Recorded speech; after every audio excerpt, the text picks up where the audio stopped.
So let's see. We're still getting some people into our SULFinar, I think. Yes.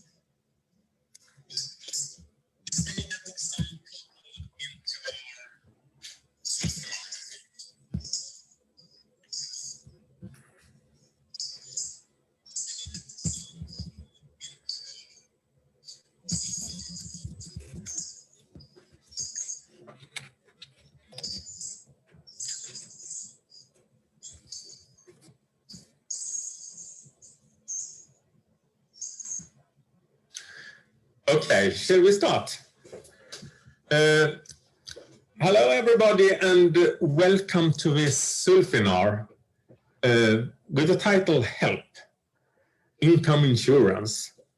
My name is Micke Svedmar and I am Ombudsman at SULF and will be your moderator today. I have help from Sarah from SULF who is helping us with the technology.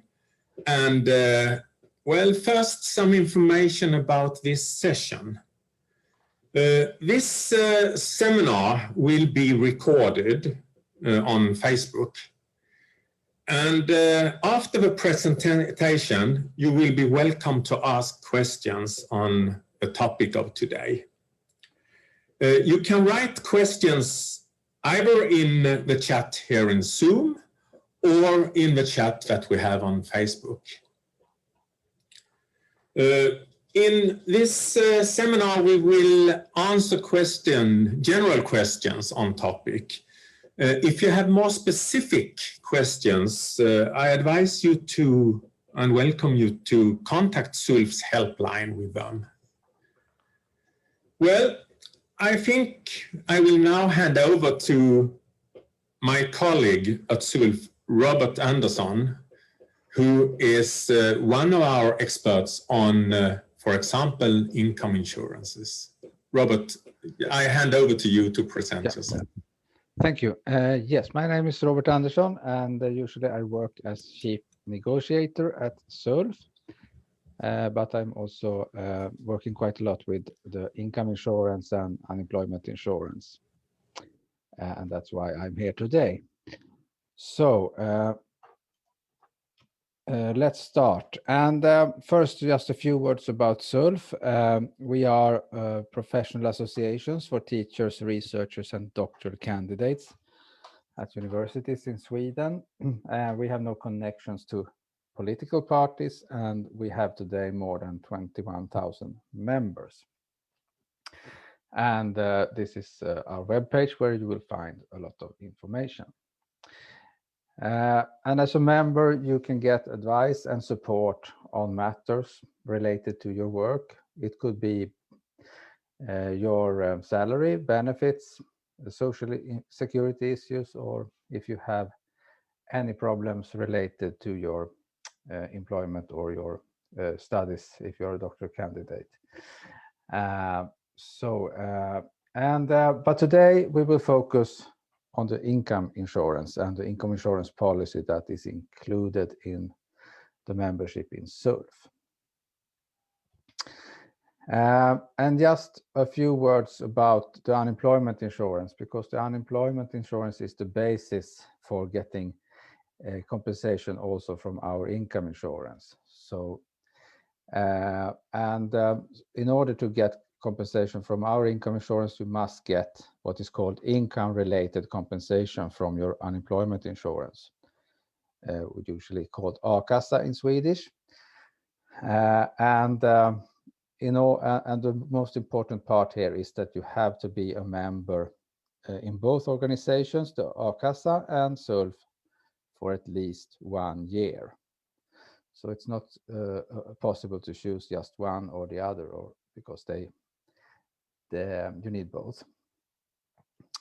And if you want to be a member with us, you go to this webpage and fill in the form. And if you're not yet member in Akademikernas a-kassa, which is the a-kassa that we recommend, you will see the link there to their webpage. And if you want to learn more about the unemployment insurance and the rules there, I can recommend you to look at a previous SULFinar that we had, where an officer from Akademikernas A-kassa explained everything you need to know about the unemployment insurance. So why do you need an income insurance? Well, that's because in the unemployment insurance provided by the A-kassa organization, there is a ceiling, which means that you can never get more compensation than 80% of 33,000 at the moment, and that is for the first 100 days you are unemployed. If you are unemployed, sorry, if you are unemployed more than 100 days, you will get at most 80% of 27,500. And then you should remember that these ceilings are temporarily higher this year and next year due to the pandemic. They used to be around at most 25,000 before. And as I said, the unemployment insurance gives you 80% of the income you have had the last year, or 70% if you're unemployed more than 200 days, but only up to this ceiling. And these figures are before tax. And the income insurance will give you about 80% of the previous salary up to 80,000. Sorry, so that's why if you earn more than these ceilings now or in the future, it's a good idea to have an income insurance on top of that. And how does it work? Well, our income insurance is included in the membership fee that you pay as a member. As I said before, 12-month membership in SULF and in the A-kassa is required to get compensation. And the benefit from the income insurance is that you will get up to 80% of your previous income. And I will soon explain what we mean with up to in a diagram that comes later. The first 6 days you are unemployed, you will not get any compensation. That's a waiting period. And therefore, you will also not get anything from the income insurance the first 6 days. Our income insurance covers 150 working days. So about 7 months if you're full-time unemployed. You can get some help, coaching help to find a new job if you get compensation from the insurance. And also you have a possibility to purchase an additional insurance that covers another 150 days. And for that you pay an extra fee that starts from 41 crowns per month. I will show more about that soon. And if you get unemployed, you have to apply for the income insurance besides the A-kassa. And also, in order to be qualified for the income insurance, you should not have been unemployed during the last year. And this diagram shows the value of the income insurance if you earn 40,000 before tax. And in the diagram, you see the salaries and the compensation after tax.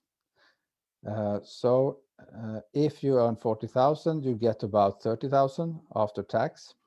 And the blue bar represents what you can get from unemployment fund if you have been a member there for a year. At most, it's 18,990. And if you have an income insurance, you will here get about 4,000 crowns extra per month during the first 100 days, and after 100 days you would get almost 7,000 extra. And if you have added the additional insurance, that compensation will continue after day 150. And as you can see under the diagram here, the compensation level, if you compare the compensation after tax with the salary after tax, is about 74% if you earn 40,000 before tax. And the reason why it's not all the way up to 80% is that taxation is higher on unemployment benefits than on a salary.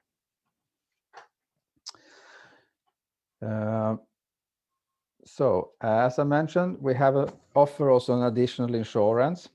And this insurance should also be signed 1 year before you get unemployed, and that is the first day you become unemployed.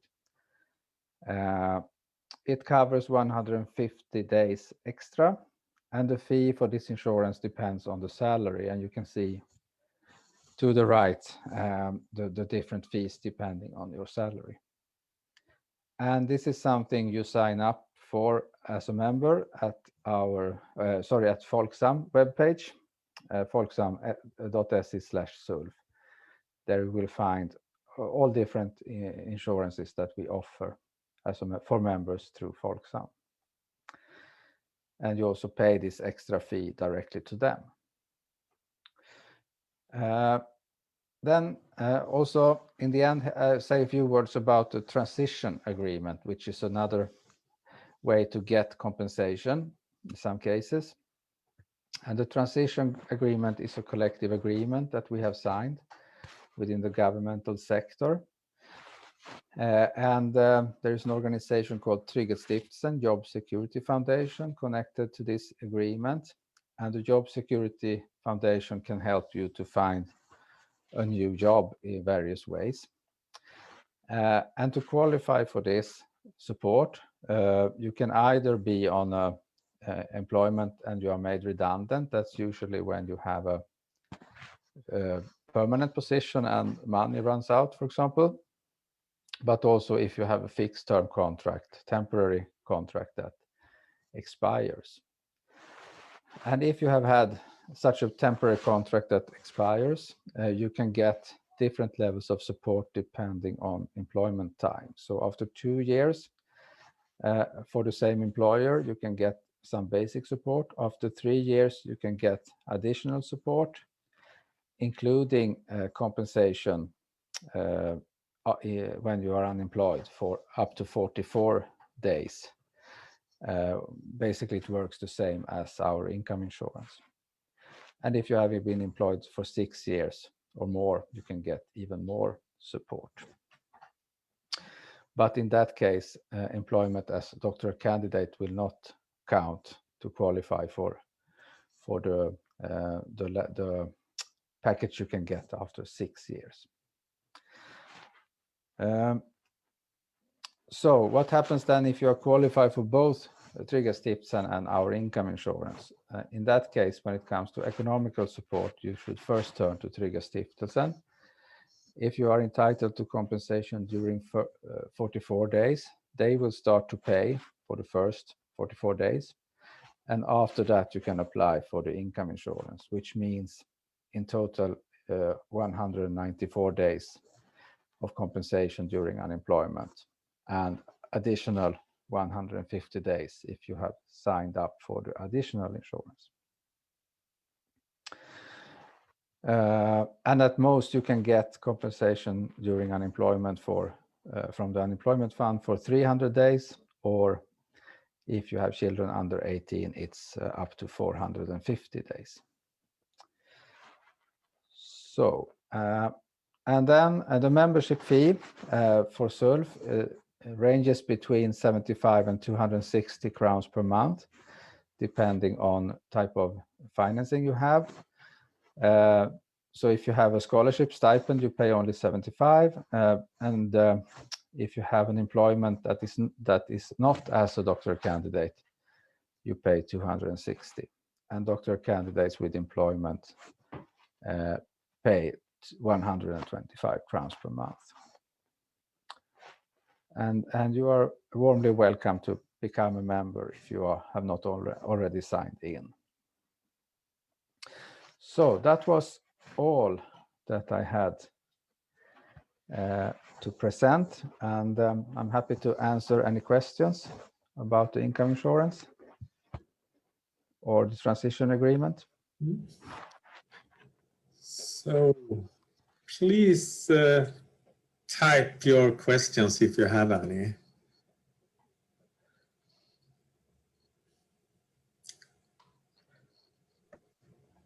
There are some questions in the chat room already. Yeah. Yes, I can't see them. Oh, okay. Yeah. Okay. No, you have answered it. Sorry. It's one question about what kind of coaching can be offered if you get unemployed, and I think probably it's coaching in relation to the Trygghetsstiftelsen.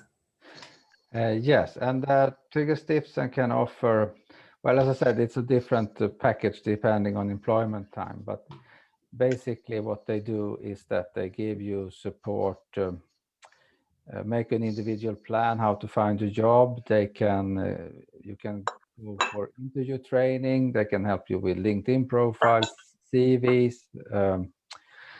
They also have a kind of, internal job pool for the government sector where you can sign in and be available for to be recruited by other government agencies. So there is a lot of things they can do, and also in some cases some economical support, and they can also help you if you need maybe some short courses, learn Swedish or things like that. That's also possible to get. The coaching service in the income insurance is more, it's not at the same level, it's less, but some help also there to get to find a new job. We have a hand raised, but first I'm just going to give a comment from Facebook. What is the fee for Trygghetsstiftelsen? Is there a fee, and are there requirements for when one must sign up? No, there is no fee for you as individuals. It's the fees are paid by the employer to Trygghetsstiftelsen. So that's how they are financed by that way. True. We had a hand raised, Kattis. I'm not sure if you want to ask your question. Yes, I just want to say hello, everybody. Hello. I work at the membership department, and I just want to say the fee, the lowest fee is 80 kronor SEK per month, not 75. Oh, sorry. Oh, no, don't worry, but that was. In relation to that, we also have a question about if I am a SULF member and PhD student who has a full-time job in an industry company, what is the fee then? What is the SULF fee then? And that is a full fee, probably, or Robert?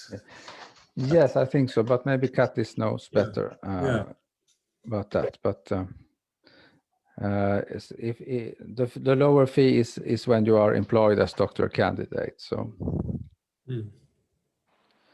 Yeah, that's correct. The fee is 260 if you are outside, also if you are not in the university or a research center. So that's correct. Yes. But you get the same help, of course. Yeah. And then we have a question here. To getting additional insurance income from SULF, do we need to register at Folksam or SULF, even if we are registered as members at SULF?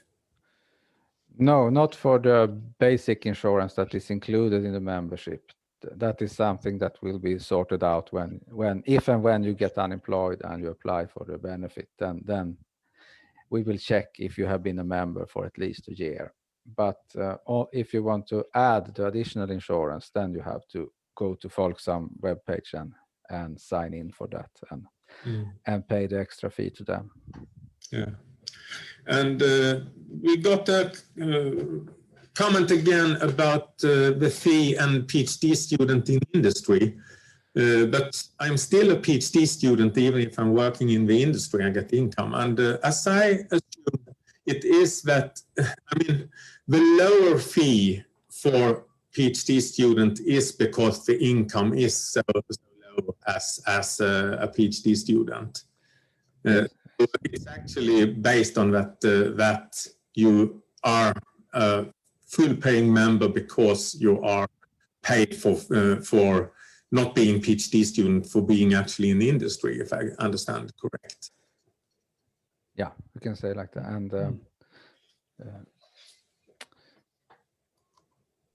sorry, we have a question from Facebook.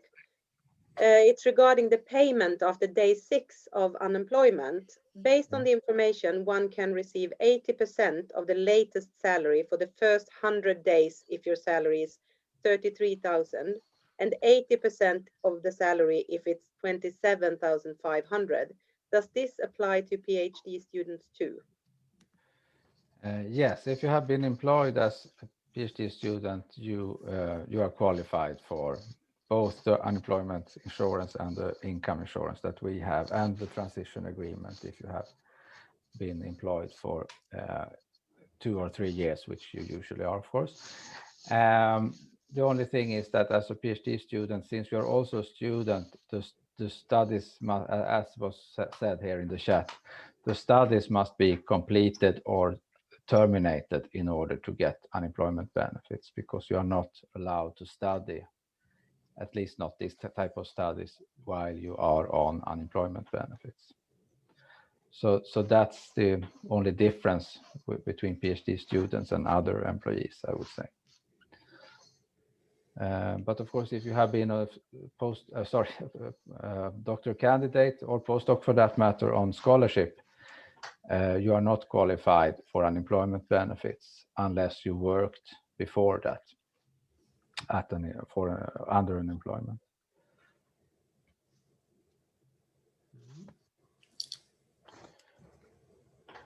Questions?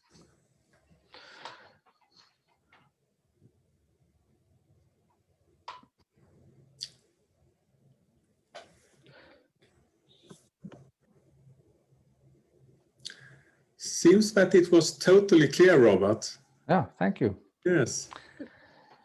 But if something comes up, you will also find all information you need about the income insurance at our webpage, of course, and also at Folksam webpage. You can find a lot of information.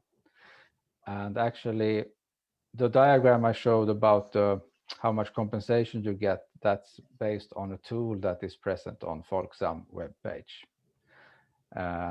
So you can go in and type whatever income you like and see what happens with the compensation. And I should say that this is based on certain tax levels. So of course it can depend on where you live in the country, because the local tax differs from town to town. So therefore it's not, well, it's a kind of indication, but sometimes you pay higher tax than what they calculate, and sometimes lower. So there could be a difference after tax.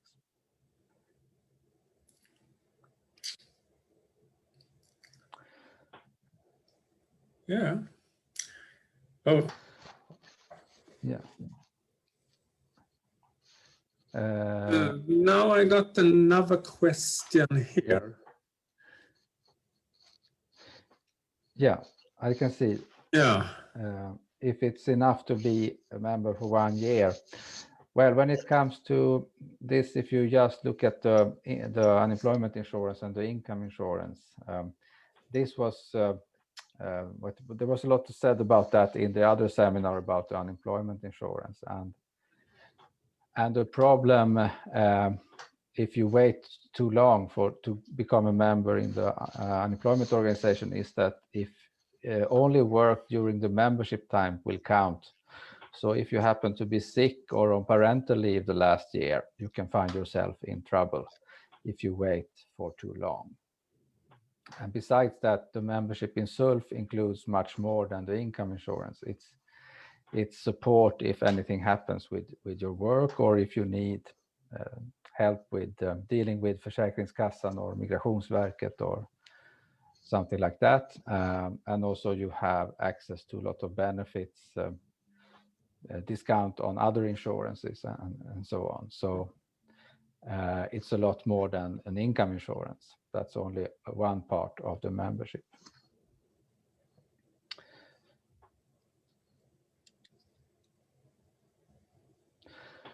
Yeah, there was an additional there, because if you are unemployed during PhD, you are not qualified for unemployment.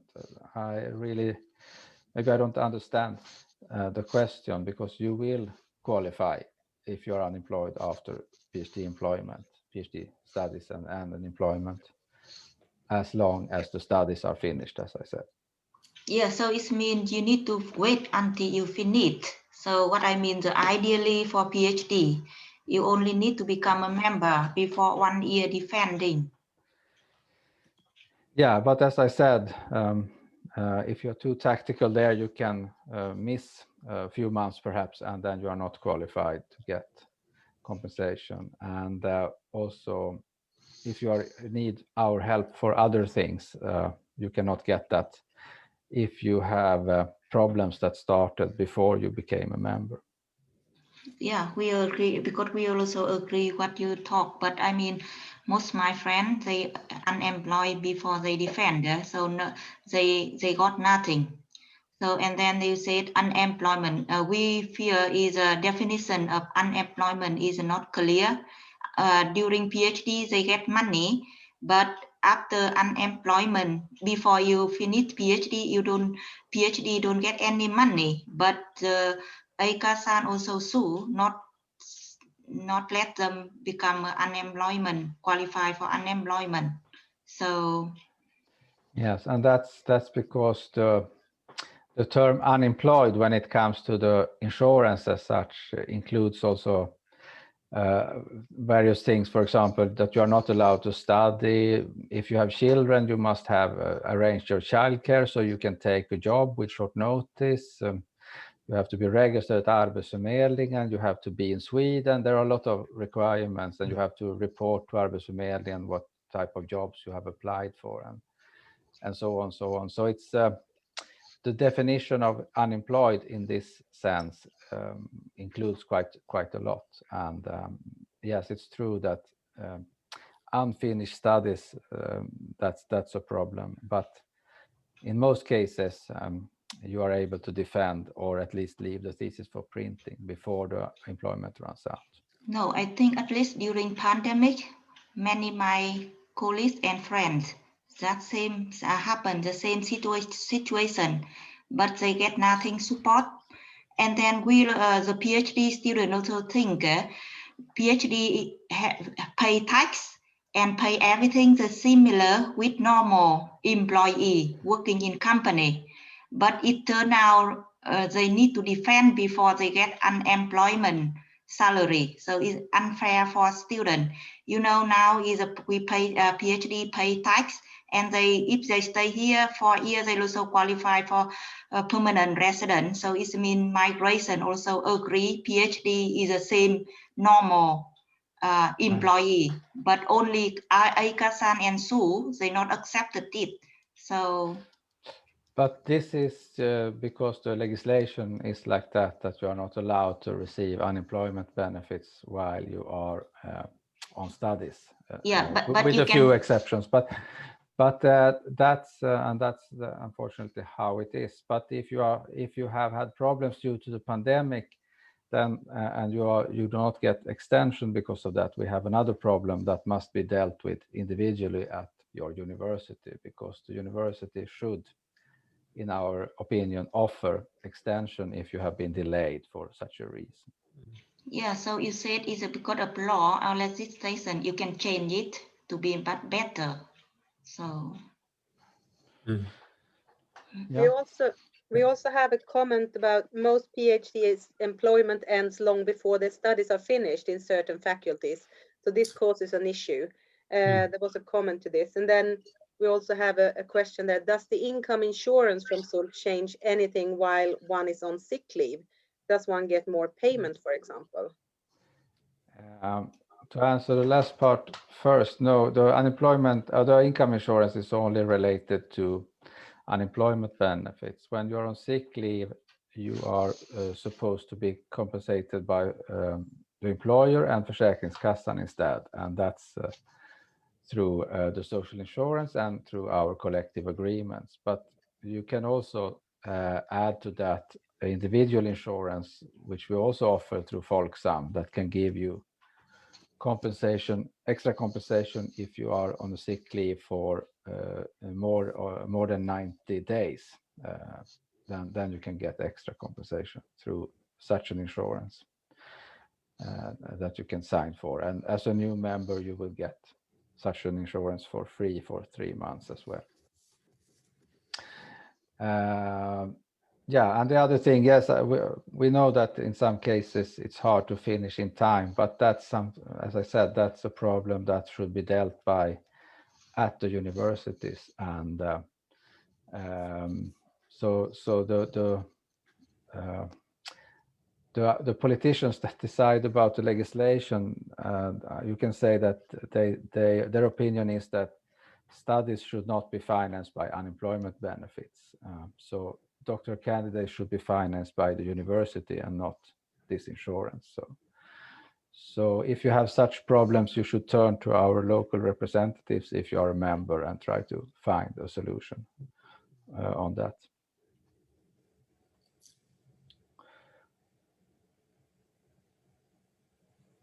Yeah. So Got another comment here. The money in unemployment fund from day 1 to 100, is that what we actually get, or is it before tax? The sums I shown in the diagram was after tax. So, but otherwise, the unemployment insurance, the money you get from the unemployment fund, those are taxable. So you will get one sum, and then tax will be deducted from that.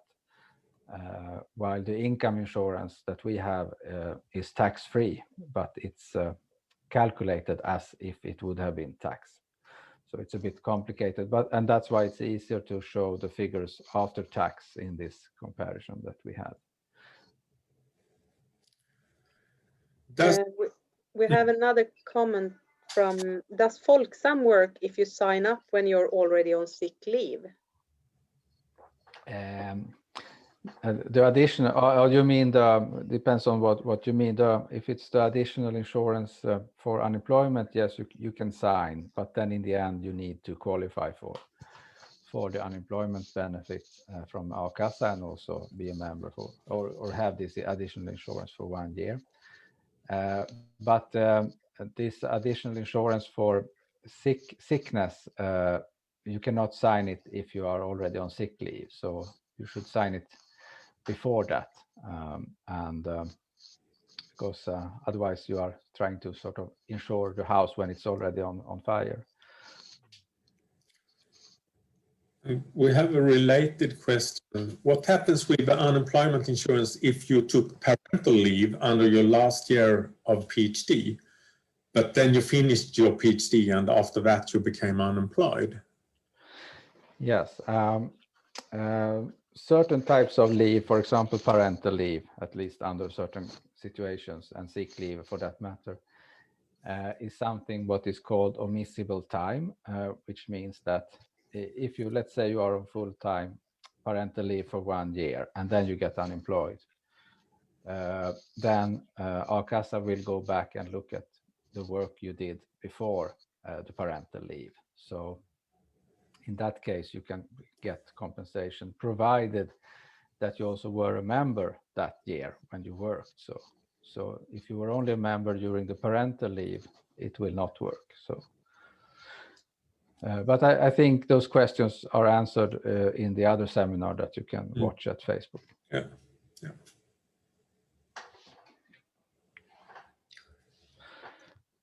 Okay.